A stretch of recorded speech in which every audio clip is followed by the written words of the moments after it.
मेरे प्यारे दोस्तों, कहानी शुरू होने से पहले वीडियो को लाइक और चैनल को सब्सक्राइब जरूर कर दीजिए। तो चलिए दोस्तों, वीडियो शुरू करते हैं। एक आदमी की पत्नी अचानक से बहुत बीमार पड़ गई। मरने से पहले उसने अपने पति से कहा, मैं तुम्हें बहुत प्यार करती हूँ, तुम्हें छोड़कर नहीं जाना चाहती। मैं नहीं चाहती कि मेरे जाने के बाद तुम मुझे भुला दो और किसी दूसरी औरत से शादी करो। वादा करो कि मेरे मरने के बाद तुम किसी और से प्रेम नहीं करोगे, वरना मेरी आत्मा तुम्हें चैन से जीने नहीं देगी। पत्नी का भूत इतना कहकर वो चल बसी। उसके जाने के कुछ महीनों तक उस आदमी ने किसी दूसरी औरत की तरफ देखा तक नहीं। पर एक दिन उसकी मुलाकात एक ऐसी लड़की से हुई जिसे वह चाहने लगा। बात बढ़ते बढ़ते शादी तक आ गई और उनकी शादी हो गई। शादी के ठीक बाद आदमी को लगा कि कोई उससे कुछ कह रहा है। मुड़कर देखा तो वो उसकी पहली पत्नी की आत्मा थी। आत्मा बोली, तुमने अपना वादा तोड़ा है, अब मैं हर रोज तुम्हें परेशान करने आऊंगी। और इतना कहकर वो गायब हो गई। आदमी घबरा गया, उसे रात भर नींद नहीं आई। अगले दिन भी रात को उसे वही आवाज सुनाई दी, मैं तुम्हें चैन से नहीं जीने दूंगी। मैं जानती हूँ कि आज तुमने अपनी नई पत्नी से क्या क्या बातें की।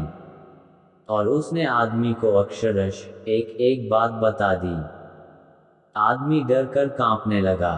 अगले दिन वह शहर से बहुत दूर एक जैन मास्टर के पास गया और सारी बात बता दी। मास्टर बोले, ये प्रेत बहुत चालाक है। उद्धरण चिन्ह बिल्कुल सही है, तभी तो मेरी एक एक बात उसे पता होती है। आदमी घबराते हुए बोला। मास्टर बोले, कोई बात नहीं, मेरे पास इसका भी इलाज है। इस बार जब तुम्हारी पत्नी का भूत आए तो मैं जैसा कहता हूँ तुम ठीक वैसा ही करना। उस रात जब आत्मा वापस आई तो आदमी बोला, तुम इतनी चालाक हो, मैं तुमसे कुछ भी नहीं छिपा सकता।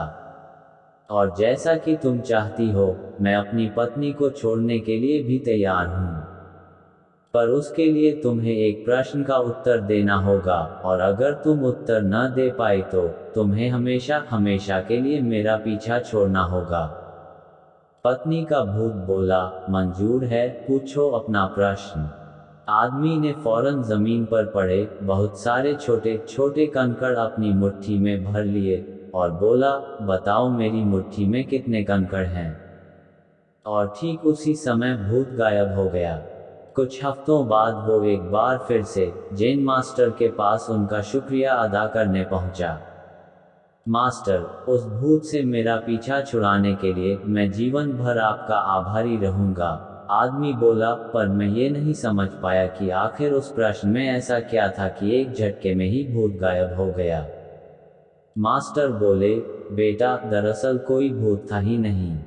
मतलब? आदमी आश्चर्य से बोला। हाँ, कोई भूत था ही नहीं।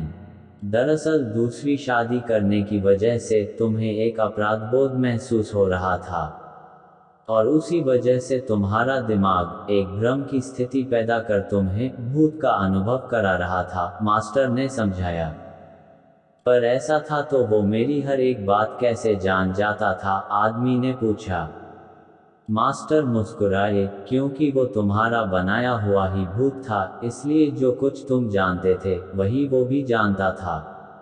और यही कारण था कि मैंने तुम्हें वो कंकड़ वाला प्रश्न पूछने को कहा, क्योंकि मैं जानता था कि इसका उत्तर तुम्हें भी नहीं पता होगा, और इसलिए भूत भी इसका उत्तर नहीं दे पाएगा, और तुम्हें तुम्हारे दिमाग की ही उपज से छुटकारा मिल जाएगा।